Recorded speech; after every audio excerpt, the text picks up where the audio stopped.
ಅಮ್ಮ ಇದ್ದಾರೆ ಇಲ್ಲೇ ಜೊತೆಗೆ. ಅಮ್ಮ ನಮ್ಮ ವಾಹಿನಿಯಲ್ಲಿ ಅವರು ಪಾಪ ಬಂದು ಖುಷಿಯಾಗಿ ಅವರು ಖುಷಿಯಾಗಿ ಸೀರೆ ಉಟ್ಕೊಂಡು ಅವ್ರು ರೆಡಿಯಾಗಿ ಬಂದಿರೋದು ಯಾವ ಹೀರೋಯಿನ್ಗೂ ಕಡಿಮೆ ಅಲ್ಲ. ಸೂಪರ್ ಆಗಿ ಕಾಣಿಸ್ತಾ ಇದ್ದಾರೆ. ಅಮ್ಮ ನಮಸ್ಕಾರ. ನಮಸ್ಕಾರ. ಹೇಗಿದ್ದೀರಮ್ಮ? ನಾನು ಹುಷಾರಾಗಿದ್ದೀನಿ. ಎಲ್ಲ ನೋಡ್ಕೋತಾ ಇದ್ದಾರೆ. ಆಮೇಲೆ ಅವ್ರು ಅಷ್ಟು ದೊಡ್ಡ ಕೆಲಸದಲ್ಲಿ ಇದ್ರೂ ನಾವು ಎಲ್ಲೂ ಟೂರ್ಗೆ ಹೋಗಲೇ ಇಲ್ಲ. ಬರೀ ಅವ್ರನ್ನ ರಜಾ ಎಲ್ಲ ನಾನು ಬರೀ ಸಿನಿಮಾ ನಾಟಕದಲ್ಲೇ ಮುಗಿದುವೆ. ಒಬ್ಬ ಕಲಾವಿದ ಸೋಮಣ್ಣನ ಶ್ರೀಮತಿ ಅನ್ನೋದು ತುಂಬಾ ಖುಷಿ ಕೊಡುತ್ತಾ, ಅಥವಾ ಒಬ್ಬ ಬ್ಯಾಂಕ್ ಮ್ಯಾನೇಜರಿನ ಶ್ರೀಮತಿ ಸೋಮಣ್ಣ ಅನ್ನೋದು ತುಂಬಾ ಖುಷಿ ಕೊಡುತ್ತಾ? ಎರಡು ಖುಷಿನೇ. ಯಾಕೆಂದರೆ ಎಷ್ಟೋ ಜನ ಕಲಾವಿದರು ಓದು ಬರಹನೇ ಇರಲ್ಲ. ಕಷ್ಟಪಟ್ಟು ಏನು ಬೇಕು ನಿಂಗೆ ಏನಾರು, ನನಗೆ ಏನೇ ಬೇಡ, ನನಗೆ ಒಂದು ಬೆಂಗಳೂರು ಒಂದು ಮನೆ ಬೇಕು ಅಂತ ಹೇಳ್ತಾ ಇದ್ದೆ ಅವ್ರಿಗೆ. ಸೈಟ್ ತೊಗೊಂಡು ಈ ಮನೆ ತುಂಬಾ ಕಷ್ಟಪಟ್ಟು ಕಟ್ಟಿದ್ವಿ. ಆದರೆ ಸುಖವಾಗಿದ್ವಿ. ನಾವು ಹೆಚ್ಚಿಗೆ ಆಸೆ ಯಾವುದೂ ಇಲ್ಲದೆ ಇದ್ದಿದ್ದರಿಂದ ಸುಖವಾಗಿ ಅಲ್ಲಿದ್ವಿ.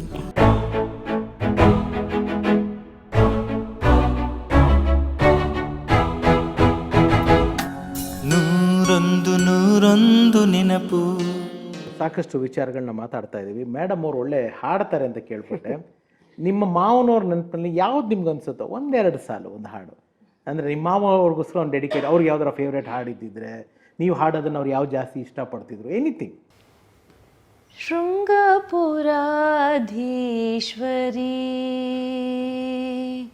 ಶೃಂಗಪುರಾಧೀಶ್ವರಿ ಶಾರದೆ ಶುಭಮಂಗಳೇ ಸರ್ವಾಭೀಷ್ಟಪ್ರದೇ ಶೃಂಗಪುರಾಧೀಶ್ವರಿ ಶಾರದೆ ಶುಭಮಂಗಳೇ ಸರ್ವಾಭೀಷ್ಟಪ್ರದೇ ಶೃಂಗಪುರಾಧೀಶ್ವರಿ ಶಾರದೆ.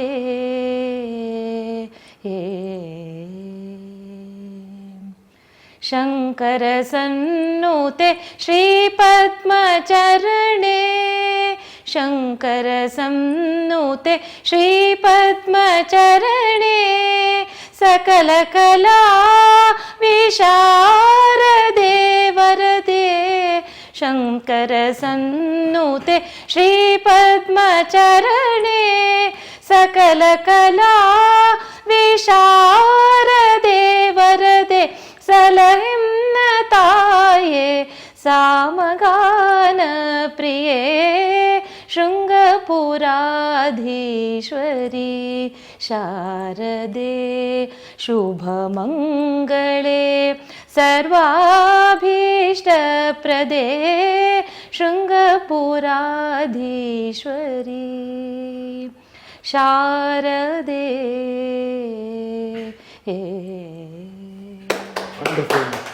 ತುಂಬಾ ಚೆನ್ನಾಗಿ. ಎಲ್ಲಿ ಕಲ್ತಿದ್ದು ಸಂಗೀತಮ್ಮ? ಚಿಕ್ಕ ವಯಸ್ಸು ಮೈಸೂರಿನಲ್ಲಿ. ಮೈಸೂರಿನಲ್ಲಿ ನಮ್ಮ ಗುರುಗಳು ವಿಶ್ವನಾಥ್ ಅಂತ ಹೇಳಿ, ಅವರು ಪಿಟೀಲ್ ಚೌಡಯ್ಯ ಅವರ ಶಿಷ್ಯ ಆಗಿದ್ರು. ಅವರಿಂದ ಕಲ್ತ್ಕೊಂಡಿದ್ದು. ಆಮೇಲೆ ಇಲ್ಲಿಗೆ ಬಂದ್ಮೇಲೆ US ಹೊಟ್ಟೋದ್ಮೇಲೆ ಸ್ವಲ್ಪ ಬಿಟ್ಟು ಹೋಗ್ಬಿಟ್ಟಿತ್ತು. ಮತ್ತೆ ಈಗ ಇಲ್ಲಿ ಕಸ್ತೂರಿ ಶ್ರೀಧರ್ ಅಂತ ಹೇಳಿ ಇಲ್ಲಿ ನಮ್ಮನೆ ಹತ್ರ ಇರ್ತಾರೆ. ಅವ್ರ ಹತ್ರ ಇವಾಗ 15 ವರ್ಷದಿಂದ ಅವ್ರ ಹತ್ರನೇ ಕಲಿತೀವಿ. ನಾವೊಂದು ಮಕ್ಕಳು ಕಲ್ತಿದ್ದಾರೆ, ಮಕ್ಕಳು ಇಬ್ರು ಕಲ್ತಿದ್ದಾರೆ, ಭರತನಾಟ್ಯನೂ ಕಲ್ತಿದ್ದಾರೆ. ಮಕ್ಕಳಿಬ್ಬರು ಜೂನಿಯರ್ ಭರತನಾಟ್ಯ, ಜೂನಿಯರ್ ಸಂಗೀತ, ಇಬ್ರು ಅದ್ಭುತವಾಗಿ ಕಲೆ ಬಿಡಿಸ್ತಾರೆ. ಒಳ್ಳೆ ಇದು ಪೇಂಟಿಂಗ್ ಎಲ್ಲ ಮಾಡ್ತಾರೆ. ಚಿತ್ರಕಲಾವಿದರು. ಕೈ ಚಿತ್ರಕಲಾವಿದರು. ಇದು ಪೊಯಮ್ ಬರೀತಾರೆ, ಶಾರ್ಟ್ ಸ್ಟೋರೀಸ್ ಬರೀತಾರೆ. ಇನ್ನು ಅವ್ರಿಗೆ ಬಿಟ್ಟಿದ್ದು. ನೀವು ಹಾಡಿಗಿಡಲ್ಲ ಸರ್? ನಾನು ಹಾಡಿದ್ರೆ ಎಲ್ಲರೂ ಸರಿ ನಾಳೆ ಸಿಗ್ತೀವಿ ಸರ್ ಕಳಿಸ್ಬೇಕು ತಾನೆ ನೀವು ಅಲ್ವಾ? ನನ್ಗೆ ಇಲ್ಲ, ಹಾಡಿನ ಅಭಿರುಚಿ ಚೆನ್ನಾಗಿದೆ, ಬಹಳ ಹಾಡನ್ನ ಎಂಜಾಯ್ ಮಾಡ್ತೀನಿ. ಆದ್ರೆ ನನಗೆ ಹಾಡು ಹೇಳೋದಿಕ್ ಬರಲ್ಲ. ಆದ್ರೆ ನಾನು ಹಾಡು ಹೇಳೋದನ್ನ ನಿಲ್ಸಲ್ಲ.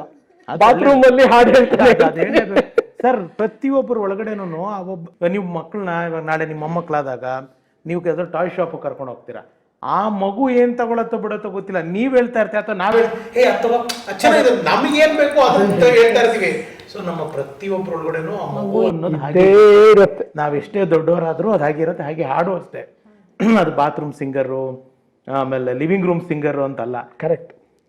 ಒಂದು ಎಕ್ಸ್ಪ್ರೆಷನ್ ಅಷ್ಟೇ. ಅದು ನಮ್ಮ ಸಂತೋಷನ, ಒಂದು ನೋವನ್ನ ಆಚೆ ಪಡಿಸೋ ಒಂದು ಎಕ್ಸ್ಪ್ರೆಷನ್. ಬಟ್ ತುಂಬಾ ಚೆನ್ನಾಗಿ ಹಾಡಿದ್ರಿ. Thank you so much. Sir ಅಮ್ಮನ್ನ ಒಂದೆರಡು ಮಾತಾಡಿಸ್ಬಿಟ್ಟು, ಖಂಡಿತ ಜಾಸ್ತಿ ಸ್ಟ್ರೈನ್ ಮಾಡಕ್ ಹೋಗಲ್ಲ ಅಮ್ಮನ್ನು ನಾನು, ಒಂದೆರಡು ಮಾತು ಮಾಡಿಸ್ಬಿಟ್ಟು ಎಂಡನ್ನು ಅಲ್ಲೇ ಮಾಡ್ತೀನಿ. ನೀವಿಬ್ರು ಇರಬೇಕು ನನಗಲ್ಲಿ, ಖಂಡಿತ ನೀವಿಬ್ರು ಇರಬೇಕು. ಒಟ್ಟಿಗೆ ನಿಮ್ಮ 3 ಜನದ ಮುಂದೆ ಒಂದು ಗಿಫ್ಟ್ ತಂದಿದ್ದೀನಿ ನಾನು, ಅದನ್ನ ಅಲ್ಲೇ ಕೊಡ್ತೀನಿ ನಾನು.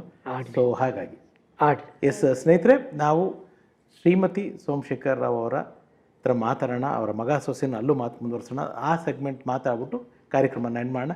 ಅಲ್ಲಿಗೆ ಹೋಗೋಣ, ಅಲ್ಲಿ ಅಮ್ಮನ ಹತ್ರ ಮಾತಾಡೋಣ. ನೂರೊಂದು ನೆನಪು.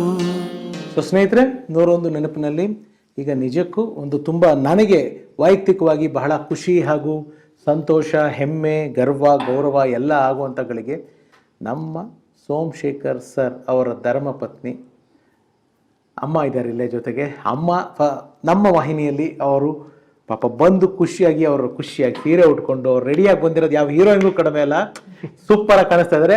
ಅಮ್ಮ ನಮಸ್ಕಾರ. ನಮಸ್ಕಾರ. ಹೇಗಿದ್ದೀರಮ್ಮ? ನಾನು ಹುಷಾರಾಗಿದ್ದೀನಿ, ಇವರೆಲ್ಲ ನೋಡ್ಕೋತಾ ಇದ್ದಾರೆ, ಈಗೇನು ಯೋಚನೆ ಇಲ್ಲ ಅಷ್ಟೇ. ಓಕೆ. ಸೋಮಶೇಖರ್ ಸರ್ ಅಂದ್ರೆ ನಮ್ಮ ಸೋಮಣ್ಣವರು ಅಂತಂದ್ರೆ ನಿಮಗೆ ಏನ್ ಜ್ಞಾಪಕ ಬರುತ್ತಮ್ಮ ಮೊದಲನೇದಾಗಿ?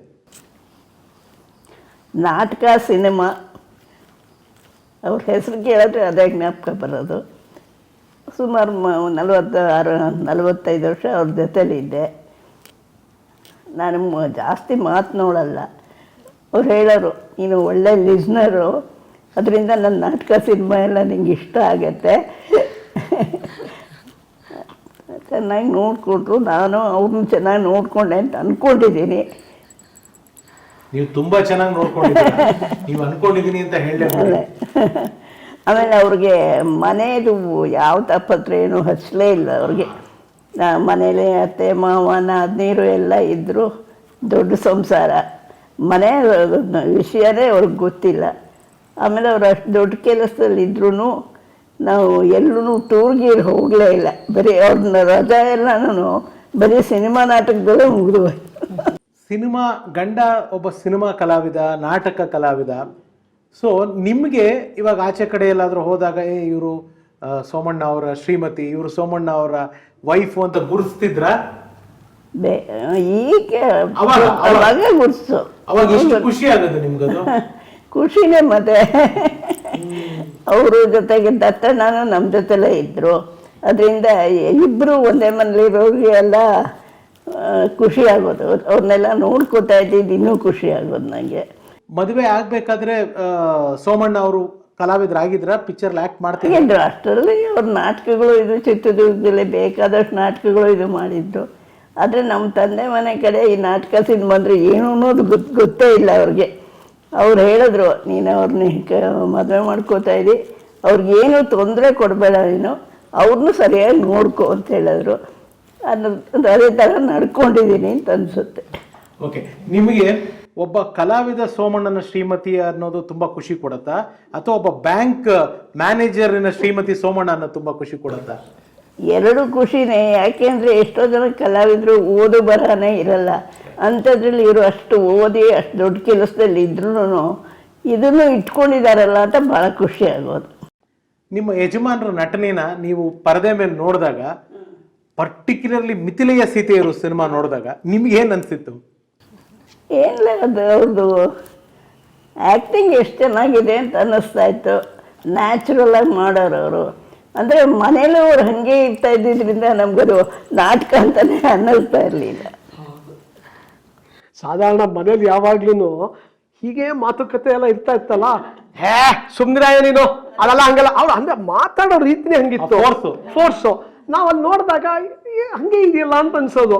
ನಾವು ಲಾಸ್ಟ್ ಅವ್ರಿಗೆ ಇವರಿಬ್ಬರನ್ನು ಇದಕ್ಕೆ ಕರ್ಕೊಂಡು ಹೋಗಿದ್ವಲ್ಲ, ಒಂದು ಕನ್ನಡ ಪಿಕ್ಚರ್, ಯಾವುದು ಗೋಧಿ ಬಣ್ಣನ ಅಥವಾ ಇನ್ನೊಂದು ಯಾವ್ದು, ಅದು ಅವ್ರದ್ದು ಗೋಧಿ ಬಣ್ಣ ಸಾಧಾರಣ ಅದ್ರಲ್ಲಿ ಮಾಡಿದ್ದಾರೆ. ಕರ್ಕೊಂಡು ಹೋಗ್ಬೇಕು, ಬನ್ನಿ ಕರ್ಕೊಂಡು ಹೋಗ್ತೀವಿ. ಯಾಕಂದ್ರೆ ಅವರು ಈ ಮಲ್ಟಿಪ್ಲೆಕ್ಸ್ ಅಲ್ಲಿ ನೋಡಿರ್ಲಿಲ್ಲ ಜಾಸ್ತಿ. ಇಲ್ಲ ಬನ್ನಿ, ಬೇಡ ಕಣೋ, ಅಲ್ಲಿ ಹೋದ್ರೆ ತುಂಬಾ ಚಳಿ ಎಲ್ಲ ಮಾಡ್ಬಿಡ್ತಾರೆ, ನನ್ನ ಕೈಲಿ ಆಗಲ್ಲ. ಕೊನೆಗೂ ಕರ್ಕೊಂಡೋಗಿ ಏನೋ ತಿನ್ನಕ್ಕೆ ಪಾಪ್ಕಾರ್ನ್ ಇದೆಲ್ಲ ಎಂಜಾಯ್ ಮಾಡಿದ್ರು. ಯಾಕಂದ್ರೆ ಅಲ್ಲಿ ಬಟ್ ಏನಂತ ತುಂಬಾ ನಾಯ್ಸ್ ಅಲ್ವಾ, ಅದು ಸೌಂಡ್ ಜೋರಾಗಿರುತ್ತೆ. ನೋಡಿದ್ರು, ಚೆನ್ನಾಗಿದೆ ಅಂದ್ಕೊಂಡ್ರು. ಅಲ್ಲೆಲ್ಲ ಇದ್ದವ್ರು ಕೆಲವರು ಆಡಿಯನ್ಸ್ ಇವ್ರನ್ನ ಕಂಡಿಡಿದ್ರು. ಅದು ಬಿಡಿ, ಅವ್ರಿಗೆ ಅದೊಂದು ಹೆಮ್ಮೆ. ನೋಡಪ್ಪ, ನನಗೆ 1 ಪೈಸಾ ಜೇಬಲ್ ಇಲ್ದಿದ್ರು ಪರವಾಗಿಲ್ಲ, ಇಡೀ ಕರ್ನಾಟಕ ಓಡಾಡ್ಕೊಂಡು ಬರ್ತೀನಿ, ಯಾವ ದುಡ್ಡು ಬೇಕಾಗಿಲ್ಲ ನನಗೆ, ಅಷ್ಟು ಜನ ಸಂಪಾದನೆ ಮಾಡಿದ್ದೀನಿ. ಅಮ್ಮ, ನೀವು ಬಾಳಿ ಬದುಕಿದ ಒಂದು ಸೋಮಶೇಖರ್ ಸರ್ ಜೊತೆಗೆ ನೀವು ಎಷ್ಟು ವರ್ಷ ಬಾಳಿ ಬದುಕಿದ್ರೋ ಅಷ್ಟೇ ಆ ನಿಮ್ಮ ಶ್ರೀನಗರ ಮನೆ, ಆ ಮನೆ ಬಗ್ಗೆ ಏನು ಹೇಳ್ತೀರಮ್ಮ? ಮನೆ ಭಾಳ ಕಷ್ಟಪಟ್ಟು ಕಟ್ಟಿದ್ವಿ ನಾವು. ಸಣ್ಣ ಸಣ್ಣ ಕೆಲಸಗಳು ದೊಡ್ಡ ಸಂಸಾರಗಳು ಅವಾಗೆಲ್ಲ. ನಾನು ಊರಿಗೂ ದುಡ್ಡು ಕಳಿಸು, ಅತ್ತೆ ಮಾವನಿಗೆ ದುಡ್ಡು ಕಳಿಸು, ಬಾಕಿಯವ್ರನ್ನ ನೋಡ್ಕೊ ಅಂತ ಕಷ್ಟಪಟ್ಟು ಏನು ಬೇಕು ನಿಂಗೆ ಏನಾರು, ನನಗೆ ಏನೇ ಬೇಡ, ನಂಗೆ ಒಂದು ಬೆಂಗಳೂರು ಒಂದು ಮನೆ ಬೇಕು ಅಂತ ಹೇಳ್ತಾ ಇದ್ದೆ ಅವ್ರಿಗೆ. ಸೈಟ್ ತೊಗೊಂಡ್ವಿ, ಮನೆ ತುಂಬಾ ಕಷ್ಟಪಟ್ಟು ಕಟ್ಟಿದ್ವಿ. ಆದರೆ ಸುಖವಾಗಿದ್ವಿ ನಾವು. ಹೆಚ್ಚಿಗೆ ಆಸೆ ಯಾವುದೂ ಇಲ್ಲದೆ ಇದ್ದಿದ್ದರಿಂದ ಸುಖವಾಗಿ ಅಲ್ಲಿದ್ವಿ. 1975ರಲ್ಲಿ ಕಟ್ಟಿದ ಮನೆ ಅದು. 75ರಿಂದ 85ವರೆಗೆ ಬ್ಯಾಂಕ್ಗೆ ಬಾಡಿಗೆ ಥರ ಕೊಟ್ಬಿಟ್ಟಿತ್ತು. 85-86ರಲ್ಲಿ ಬಂದ್ವಿ. ಅಲ್ಲಿಂದ ಪೂರ್ತಿ ನಾವೇ ಇದ್ದಿದ್ದು. ಓಕೆ. 2020. ಮಕ್ಕಳು ಮೊಮ್ಮಕ್ಕಳು ಬಗ್ಗೆ ಸೋಮಶೇಖರ್ ಅವರು ಎಷ್ಟು ಅಯ್ಯೋ ತುಂಬ ಹಚ್ಕೊಂಡಿದ್ರಪ್ಪ. ಅದರಲ್ಲೂ ನಮ್ಗೆ ಹೆಣ್ಮಕ್ಳು ಇಲ್ಲದೆ ಇರೋದ್ರಿಂದ ಸೊಸೆಯರು ಬಂದಮೇಲೆ ತುಂಬಾ ಖುಷಿ ಅವ್ರಿಗೆ. ಹೆಣ್ಮಕ್ಳ ಹತ್ರ ಹೇಗಿರಬೇಕು ಏನೋ ತುಂಬ ಇದು ಮಾಡೋರು. ಚೆನ್ನಾಗಿ ನೋಡ್ಕೊಂಡ್ರು ಅಂತ ಅನ್ಕೊಂಡಿದ್ದೀನಿ. ನಿಮ್ಮ ಸೊಸೆ ಹೇಳ್ತಾ ಇದ್ರು, ಅವ್ರನ್ನ ಮೇಲ್ಗಡೆ ಇಂಟರ್ವ್ಯೂ ಮಾಡಿದೆ ನಾನು. ಸಾರ್ ಬಗ್ಗೆ ಮಾತಾಡ್ಬೇಕಾದ್ರೆ ಅವ್ರು ಕಣ್ಣಲ್ಲಿ ನೀರು ಹಾಕ್ಬಿಟ್ರು. ತುಂಬಾ ಅಪರೂಪ. ಅಂದ್ರೆ ನಮ್ಮ ತಂದೆ ತಾಯಿನೇ ಅವರು, ಅತ್ತೆ ಮಾವ ಅಲ್ಲ ನನಗೆ ಅಂತ ಹೇಳಿದ್ರು. ಅವಳು ಹಾಗೆ ಇದ್ದಾಳೆ. ದತ್ತಣ್ಣ ಅವರು ಹೇಳ್ತಾರೆ, ನಮ್ಮ ಅತ್ತಿಗೆ ನನ್ಗೆ ಇನ್ನೊಂದು ತಾಯಿ ಅಂತ. ಏನಪ್ಪ ಅವ್ರ ಭಾವನೆ. ಆದರೆ ನಾವು ಅತ್ತೆಯರಿದ್ದಾಗ ಹೇಳ್ಬಿಟ್ಟಿದ್ರು, ನೀ ಅವ್ರನ್ನ ಅವ್ನ ಮದುವೆನೂ ಮಾಡ್ಕೊಂಡಿಲ್ಲ, ಏನೂ ಇಲ್ಲ, ನೀನೇ ಇಟ್ಕೊಂಡು ನೀನು ನೋಡ್ಕೋಬೇಕು ಅಂಥೇಳಿ ನೀವು ಮನೆ ಮೇಲೆ ಒಂದು ರೂಮ್ ಕಟ್ಟಿಸಿ ಜೊತೆಲೆ ಇಟ್ಕೊಂಡ್ವಿ. ಜೊತೆಲೆ ಅವರು ಹಾಗೆ ಅದೇ ಭಾವನೆಯಲ್ಲಿ ಇದ್ದರು.